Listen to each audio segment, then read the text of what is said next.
शनिदेव और पंडित की कथा। अहंकार का अंत। प्राचीन काल की बात है। उज्जैन नगरी में एक अत्यंत ज्ञानी और प्रसिद्ध पंडित रहते थे।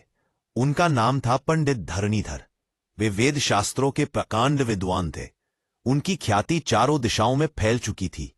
राजा महाराजा उनसे शुभ मुहूर्त, ग्रह नक्षत्र और यज्ञ आदि करवाते थे। समय के साथ पंडित जी में ज्ञान के साथ साथ अहंकार भी बढ़ने लगा।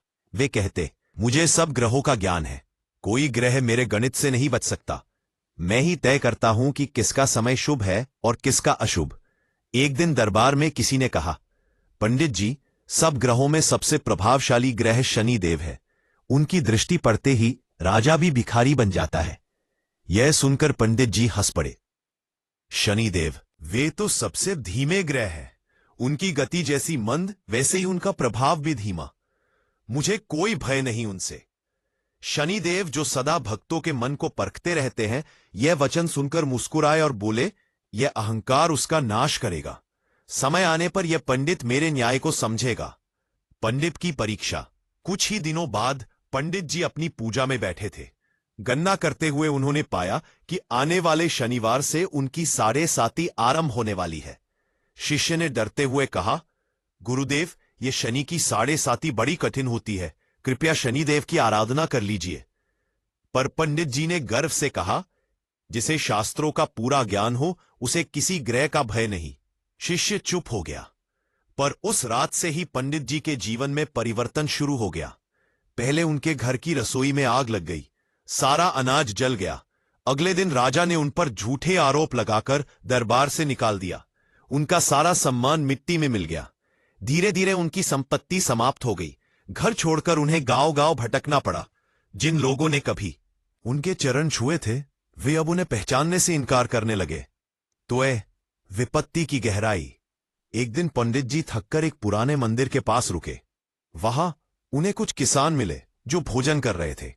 उन्होंने पंडित को देखा और बोले, महाराज, आपकी दशा देखकर लगता है किसी ग्रह ने विपरीत दृष्टि डाली है। पंडित जी हंसे, पर इस बार उनकी हंसी में दर्द था। बोले, हां, शायद अब मैं समझ रहा हूं कि ग्रहों की चाल केवल गणित नहीं, नियति है। उन्होंने भगवान शनि की मूर्ति के सामने बैठकर रोते हुए कहा, हे शनिदेव, यदि यह आपका प्रभाव है तो मुझे यह कष्ट स्वीकार है, परंतु मैं अब यह जानना चाहता हूं कि यह कष्ट क्यों आया। शनिदेव उसी क्षण प्रकट हुए। उनके नेत्रों में गहरी करुणा थी, पर मुख पर न्याय की गंभीरता। उन्होंने कहा, पंडित, जब तुमने कहा कि तुम्हें किसी ग्रह का भय नहीं, तब तुमने कर्म और विनम्रता दोनों का अपमान किया। ज्ञान कभी अहंकार नहीं होना चाहिए। मैं केवल तुम्हें यह सिखाने आया था कि कोई वो मनुष्य अपने कर्मों से ऊपर नहीं। पंडित जी ने सिर झुका लिया। 10 हे प्रभु, मुझे क्षमा करें। मैंने अपने ज्ञान को अपना मान लिया और आपके न्याय को नकार दिया। अब संचलन। शनिदेव ने मुस्कुराकर कहा, तुम्हारा दंड पूरा हुआ। अब तुम यह ज्ञान लोक में बांटो कि शनि दंड नहीं देते, बल्कि आत्मा को शुद्ध करते हैं। यह कहकर उन्होंने आशीर्वाद दिया। अचानक पंडित जी का शरीर उज्ज्वल हो उठा। उनके वस्त्र नए हो गए। वे उसी रूप में लौट आए जैसे पहले थे। जब वे अपने नगर पहुंचे तो सब लोग आश्चर्यचकित रह गए। राजा ने भी उन्हें सम्मान से बुलाया और पूछा, पंडित जी, यह कैसी लीला थी?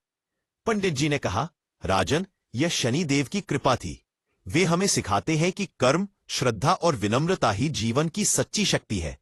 जिस दिन मनुष्य मैं को त्याग देगा, उसी दिन शनिदेव की कृपा उस पर बरसेगी। संदेश। पंडित जी ने उस दिन से अपने दरवाजे पर एक तेल का दीपक हमेशा जलाना शुरू किया। वे प्रत्येक शनिवार को गरीबों को दान देते और कहते, शनिदेव का नाम लो, पर भय से नहीं, विश्वास से। क्योंकि जो कर्मशील और निष्कपट है, शनिदेव उसके सदा रक्षक है। धीरे धीरे उनका जीवन फिर समृद्ध हुआ, लेकिन अब उनमें अहंकार का नामो निशान नहीं था। वे कहा करते थे, ज्ञान तब तक अधूरा है जब तक उसमें विनम्रता नहीं। निष्कर्ष, ये कथा हमें सिखाती है कि शनिदेव केवल दंड देने वाले नहीं, बल्कि कर्म के शिक्षक है। वे हमें यह समझाते हैं कि भाग्य नहीं, कर्म प्रधान है, और जब मनुष्य अपने कर्म से भटकता है, तब शनिदेव उसे सही मार्ग दिखाने आते हैं। शनि की दृष्टि कठोर अवश्य होती है, पर उसका उद्देश्य हमें पवित्र और स्थिर बनाना है। इसलिए कहा गया है, जो शनिदेव को डर से नहीं श्रद्धा से पूछता है, उसका जीवन न्याय और सफलता से भर जाता है।